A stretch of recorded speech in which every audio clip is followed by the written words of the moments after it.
সকলোলৈকে ৰঙালী বিহুৰ শুভেচ্ছা যাচিলোঁ। আশা কৰোঁ সকলোৱে বিহু ভালকৈয়ে গ'ল।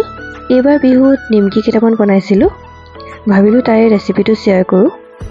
এইখিনি লৈছোঁ ডাঙৰ নিমকিৰ কাৰণে, এইখিনি সৰু নিমকিৰ কাৰণে। ইয়াত ময়দা আধা কেজি লৈছোঁ, ক'লা নিমখ লৈছোঁ, আপোনালোকে ভাত খোৱা নিমখো ল'ব পাৰে। ক'লা নিমখ টেবুল চামুচখনেৰে আধা চামুচ, কালজিৰা কেইটামান, বেছি দিয়া নাই কালজিৰা, আৰু বেকিং 1 চুকুট, আৰু দিছোঁ ৰিফাইন তেল ডাঙৰ চামুচেৰে 4 চামুচ। ডাঙৰ নিমকিৰ কাৰণেও সেই একেভাগেই লৈছোঁ, খালি ইয়াত বেকিং নাই দিয়া, আৰু গৰু ঘিউ 1 চামুচ দিছোঁ। বহুতে ডালদাও দিয়ে। এতিয়া এইখিনি ভালদৰে মঠি লৈছোঁ। তাৰপিছত দেখিছেনে ভাঙি গৈছে। এই ভাঙি গ'লে মানে নহ'ব, একদম ধুনীয়াকৈ এনেকেই লাডু বনিব লাগিব। পানী ইয়াত অকণমানো নাই দিয়া। এতিয়া চাব, এয়া চাওক, এইখিনি ভাঙি যোৱা নাই, দেখিছেনে? দলিয়ালেতো ভাঙা নাই, তাৰমানে এয়া মঠি পেলাই ভালদৰে হৈ গৈছে। এইটো পৰ্যায়লৈকে মঠিব লাগিব।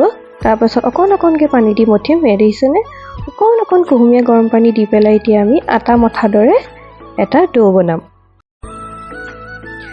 মঠাটোৰ লগতে একচুৱেলি নিমকিটো ডিপেণ্ড কৰে। যিমান ভালদৰে মঠিব সিমানেই নিমকিটো খাবলৈ মচমচীয়া হ'ব। এচুকুট একেবাৰতে গোটেই পানীখিনি দি নিদিব, এচুকুটকৈ দি পেলাই মঠিব। এনেকৈ হাতেৰে মোহাৰি পেলাই মঠিব। এয়া চাওক, মোৰ ডোটো হৈ গৈছে। বহুত বেছি কোমলো নকৰিব আৰু টানো নকৰিব। দেখিছেনে? হাতত লাগি অহা নাই, কোমলো নহয় আৰু টানো নহয়। আৰু এনেকৈ অকণ চিঙি মই দেখাইছোঁ চাওক। লাডু কৰিলে মানে যাতে ক্ৰেক নাহে, মানে কোনো ফালৰ পৰা ফটা নাথাকে, সিমানটোলৈকে মঠিব। এইখিনি ডাঙৰ নিমকিৰ কাৰণে একেই হয় বাকীখিনি, খালি ডাঙৰ নিমকিত বেকিং নিদিওঁ আৰু ঘিউ দিওঁ 1 চামুচ। ডাঙৰ চামুচেৰে 1 চামুচ ঘিউ দিছোঁ, আৰু ময়দা আধা কেজি লৈছোঁ। সিমানটোৱেই, অকল বেকিং আৰু ঘিউটোৱে ডিফাৰেঞ্চ, বাকী চব একেই। এতিয়া আহিলোঁ বেলিবলৈ। ডাঙৰকৈ এখন বেলি লৈছোঁ, ইয়াত কোনো চেপৰ কথা নাই। এইখনে মই কাটি যাম, তেতিয়া গোটেইখন একেটা চেপতে হ'ব। এয়া এখন বেলিছিলোঁ মই, তাৰপৰা 2খন ওলালে। এইখনেৰে এনেকৈ দি পেলাই চুৰিখনে কিনাৰটো কাটি দিম, যাতে গোটেই নিমকিবোৰ একেটা চেপতে হয়। আপোনালোকক যিমানটো ডাঙৰত লাগে সিমানটো চেপতে কাটি ল'ব।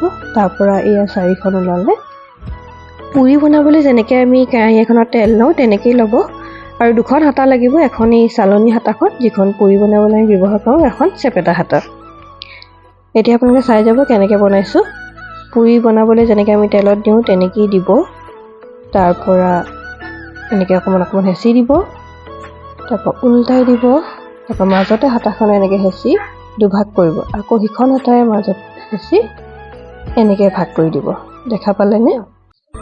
আকৌ এখন দি পেলাই মই দেখাম চাব। এইখন দেখিছেনে দিছোঁ। ওপৰটো অকণমান তেলে মানে পুৰি লিখিয়াকৈও বনিব দিব। তাৰপৰা উল্টাই দিব, তাৰপৰা হাতাখনে মাজতে হেঁচি দিব যাতে দুভাগ কৰিব পাৰে। তাৰপৰা আকৌ হাতাখনে হেঁচি এনেকৈ ভাগ কৰি দিব।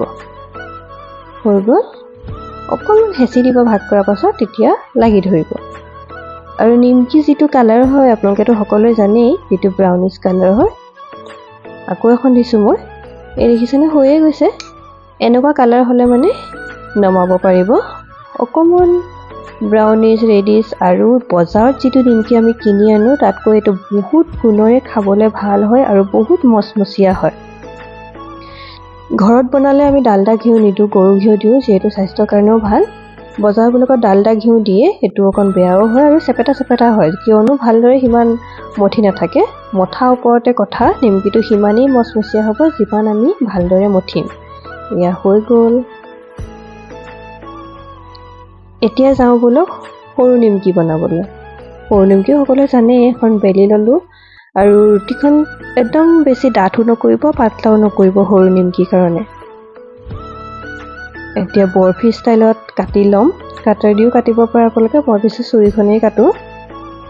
এনেকৈ বৰফি ষ্টাইলত কাটি ল'ম। তাৰপৰা এয়া এৰুৱাই যাওঁ চুৰিখনেৰে। এতিয়া পুৰিবলৈ লাগি গ'লোঁ। একেখিনি তেলতে যিখিনি ডাঙৰ নিমকি পুৰি থাকি যায় সেইখিনিতে বনাওঁ, কিন্তু ডাঙৰ নিমকি প্ৰথমে বনাওঁ, যিহেতু ডাঙৰ নিমকিত বেকিং নিদিওঁ। আৰু সৰু নিমকি বেকিং দিওঁ। এয়া হৈ গ'ল প্ৰথম বেচ, এইখিনি ছেকেণ্ড বেচ। লাগি ধৰি থাকিলেও কোনো চিন্তা নাই, তেলত দিয়াৰ লগে লগে নিজে নিজে খা যায়। দেখিছেনে? এয়া ইমানটো কালাৰ হ'লে নমাই ৰাখিব। আজিলৈ ভিডিঅ'টো ইমানেই আছিলে, কেনেকুৱা লাগিলে জনাব। আজিলৈ তেন্তে আহিছোঁ, ধন্যবাদ।